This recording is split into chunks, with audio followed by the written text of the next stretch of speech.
committee meeting of the Board of Trustees of United ISD is being held today, Tuesday, April the 9th, 2019, beginning at 6 p.m. in United ISD boardroom. The subject to be discussed or considered upon which any formal action may be taken or as listed below. Items do not have to be taken in order shown on this meeting. Listed below are the instructional items to be reviewed by the instructional committee with recommendations for action to be made at the next regular board. Hey, actions, items to be reviewed by regular board meeting April 17, 2019. Recommendations to be made by instructional committee. Number one, approval of application for Miss Instructional Days, March the 4th and 5th, for Kennedy Zapata Elementary, Berrendon. Good evening, Mr. Ramirez and members of the audience.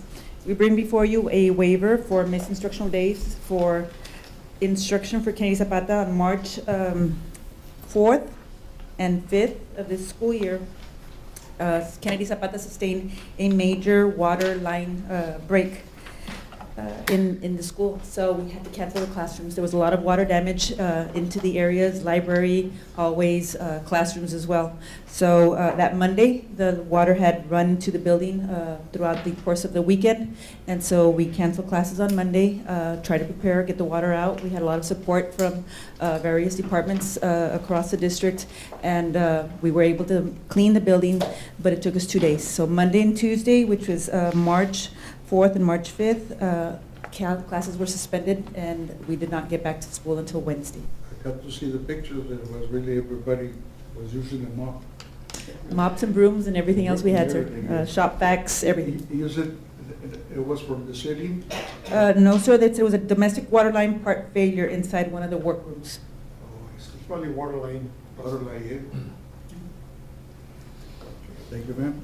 Number two, approval expedited state waiver application for staff development and LEO instructional days for 2018-2019 school year. This is a current year.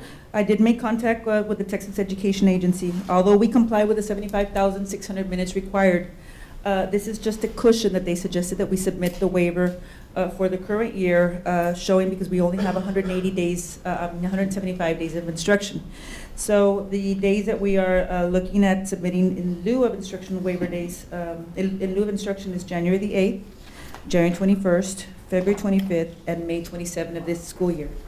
The following waiver that you have is for the next school year, which is the 1920 school year, and those dates coincide with the staff development days that we will also be having for our teachers for the upcoming new school year. So there's the same additional, almost the same calendar days that we have. You have January 7th, 2020, January 20th, 2020, February 24th, and May 25th. So those are days that we are noting as professional development days. So it means that's action item number 2 and number 3, sir. She covered both right now. Okay. And the last item, sir, I left it at your desk. I know it didn't get on the agenda, but we will be presenting the district's vision, mission, and a revision to the 2019-2020 proposed goals. So those will be going in individual items since we did not place them on the instructional committee agenda. But just so for the record, the vision statement would be, we don't have a current vision statement. So what we would like is we incorporated our mission statement to a vision statement, and it is, we are united in providing meaningful learning experiences that will empower students to thrive in the 21st century to enhance their lives in our community. So that is the plan that we have for our students, and then our mission would be the how we want to get there. What do we utilize to get and achieve our vision? Thank you, sir. And Thank so you, ma'am. we are looking at, we are united, and we had a play in words with the united word. We are united in providing a safe and nurturing environment that utilizes innovative and diverse teaching strategies through the use of a rigorous curriculum, technology integration, and strong parental engagement to inspire all students to become responsible and productive world citizens. So that would be our continued mission. And then there is a revision to goal number 3, family and community engagement. Instead of just promoting community partnership and parental engagement, I think we want to do a lot more than just promote that participation from those particular areas, community and parents. We want to increase community partnerships and parent engagement in order to strengthen learning opportunities for our students. So those are the revisions in red that you see before you. And so we're hoping to take those to the board for approval It'll at be the individual regular item board meeting. at the regular board meeting. Yes, sir. Thank you. For the record, Ms. What's your name? Late, but I'm here. Alisa, Oliveros for the record. Number 5? 4. 4? 4, yes. I'm sorry, yes, for approval of CTE State Innovative Courses or EMT programs. What's the EMT? It's the Emergency Management, Medical Training training? Program. Medical.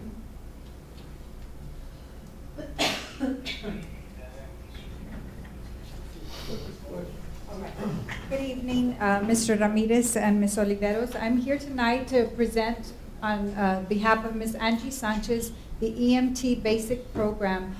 United ISD Cape Department will be piloting the EMT Basic Level 1 semester certificate at United South High School for the 2019-2020 school year. The Level 1 certificate curriculum consists of 5 courses for a total of 16 college credit hours.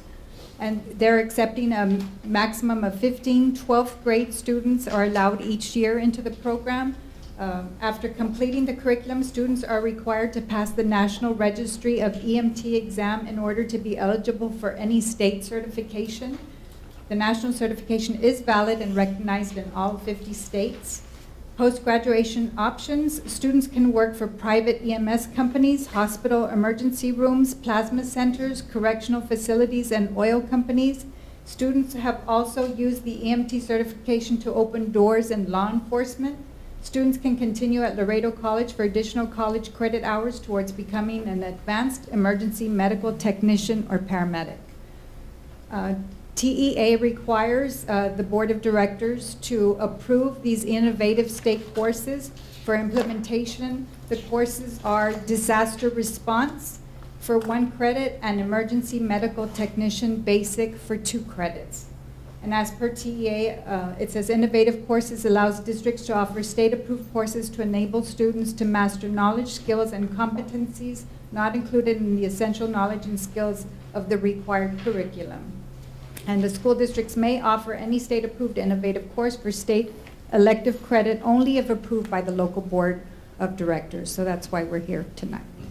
And if you have any questions. We want to pilot that, and hopefully, if things go well the way we anticipate, then obviously we want to look at all the other, high schools. Mhm. What high school is this? I'm sorry. It's South. United South. Mhm.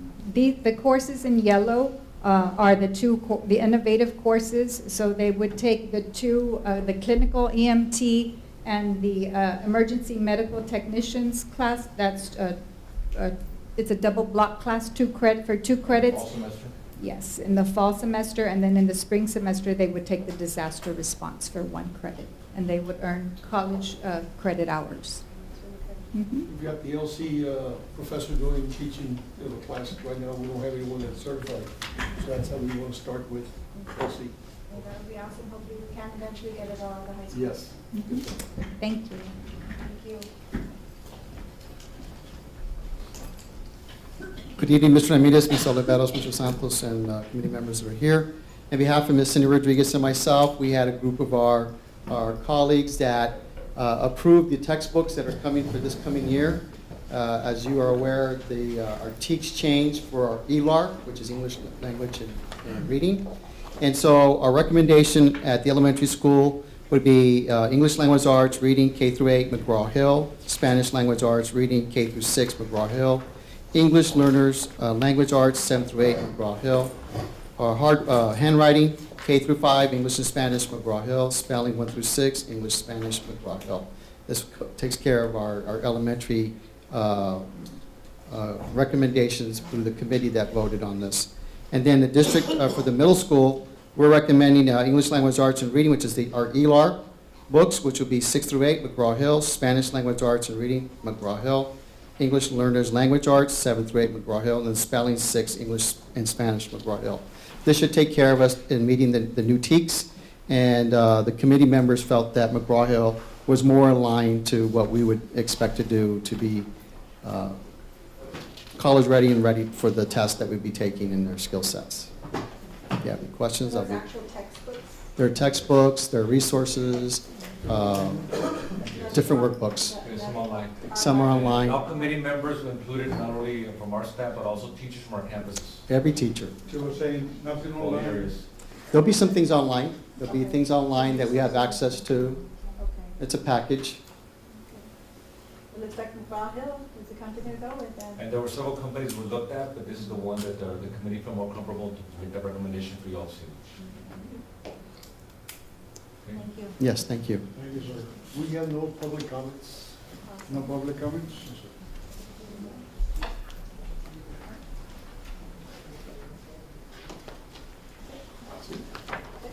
Okay.